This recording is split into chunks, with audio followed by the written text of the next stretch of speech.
Hello, എന്നെ അറിയാത്തവർക്ക് ഞാൻ സിദ്ധാർത്ഥ്.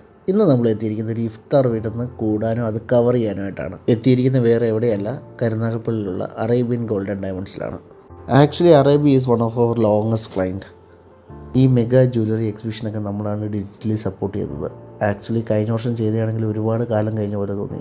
ടൈം ആയതുകൊണ്ട് തന്നെ ഈവൻറ്റുകാരെല്ലാം സെറ്റ് ചെയ്യാനുള്ള തിരക്കിലാണ്. കരുനാഗപ്പള്ളിയുടെ സ്വന്തം MLA CR മഹേഷേട്ടനും മറ്റു വിശിഷ്ടാതികളും എല്ലാം സമയത്ത് തന്നെ എത്തി. മഹേഷേട്ടൻ ഞങ്ങൾക്ക് വെറൊരു MLA മാത്രമല്ല, ഞങ്ങൾക്ക് സ്വന്തം ചേട്ടൻ തന്നെയാണ്. സമയം ഏകദേശം 6 മണിയായി. പരിപാടി തുടങ്ങാൻ സമയമായതുകൊണ്ട് തന്നെ നമ്മുടെ ടീമിന് കൃത്യമായിട്ട് ഇൻസ്ട്രക്ഷൻ കൊടുക്കാനുള്ള സമയം ഞാൻ കണ്ടെത്തി. കരുനാഗപ്പള്ളിയിൽ ഒരു പരിപാടിക്ക് മുമ്പ് എല്ലാം നമ്മുടെ പരിചയക്കാർ തന്നെ ആയിരിക്കും. കുറേ നാളിന് ശേഷമായിരിക്കും എല്ലാവരെയും കാണുന്നത്. അപ്പോൾ എല്ലാവരോടും വിശേഷങ്ങൾ തിരക്കുന്നതും പുതിയ അപ്ഡേറ്റ്സ് ചോദിക്കുന്നതൊക്കെ എൻ്റെ സ്ഥിരം ഹോബിയാണ്. പിന്നൊരു മെയിൻ പരിപാടി മറന്നു. ഇഫ്താറിന് എന്തൊക്കെയാണ് ഡിഷസ് എന്ന് നോക്കാം. ആ ടൈം ആയപ്പോഴത്തേക്ക് ഇഫ്താർ തുടങ്ങിയിരുന്നു. Actually it was a good evening. കുറേ ആൾക്കാരെ വീണ്ടും കാണാനും പരിചയപ്പെടുത്താനും ഒക്കെ പറ്റി. ഇതുപോലുള്ളൊരു ഓപ്പർച്യൂണിറ്റി ഞാൻ മിസ് ചെയ്യാറില്ല. And thank you so much Arabian Golden Diamonds for inviting us. അപ്പോൾ അടുത്ത വീഡിയോ കാണാം. ബൈ.